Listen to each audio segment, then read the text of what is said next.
I know a great deal about death. As a young missionary, I lived for many years in a country that was torn apart by war. In that time, 23,000 people died. Sometimes to get the mail, I would have to walk over a dead body. The beauty of man is destroyed by death. The hope of all men destroyed by death. In my family, it has been torn apart by death. My brother was killed when he was 6 years old. My father died in my arms in the middle of a field. And a few years ago, I preached the funeral of my sister. I know much about death, but death is too strong of an enemy to overcome. No matter how much you wrestle him, no matter how much you fight against him, no matter how much you live in self-denial that he is not going to knock on your door, know this, that he is coming for you. And there is nothing you can do about it. As David said, there is but a few steps between me and death. Within just a few years, some of you will be dead. Within 25 years, many more of you will be dead. And with 100 years, not only all of us will be dead, but we will be forgotten. All our hopes will be crushed. Every memory of whatever we have done will be erased. And of all creatures, we are most pitiful, because not only is death coming for us, we know it. You know it, and you know it.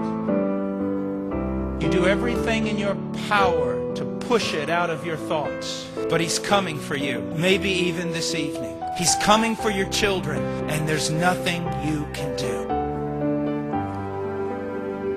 But there is one who has faced death head on. There is one, a mighty warrior, who went into death's stronghold and defeated him in his strongest place.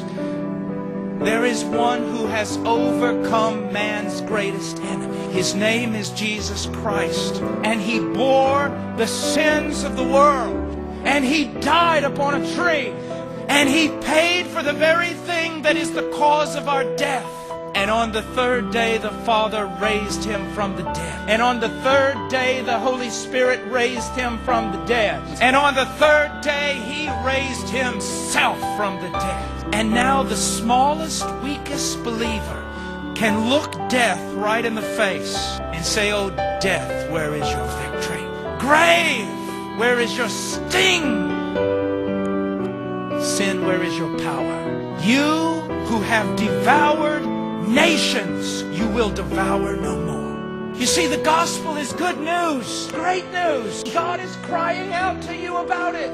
Did not Paul the apostle himself say, "I am pleading with you, but it is though God is pleading with you through me"? Why will you live a life that has no meaning? Why will you live a life that literally is going to fall apart? Why will you allow yourself to be swallowed up by death? Why don't you come to Christ? What is holding you? What is this thing that has control of your mind and your heart? Come to Christ. You say, "Oh, it's too good to be true." It is true. You say, "Oh, I'm too great a sinner." You are not greater than the Christ, are you? You do not have more power than his grace, do you? Come to him.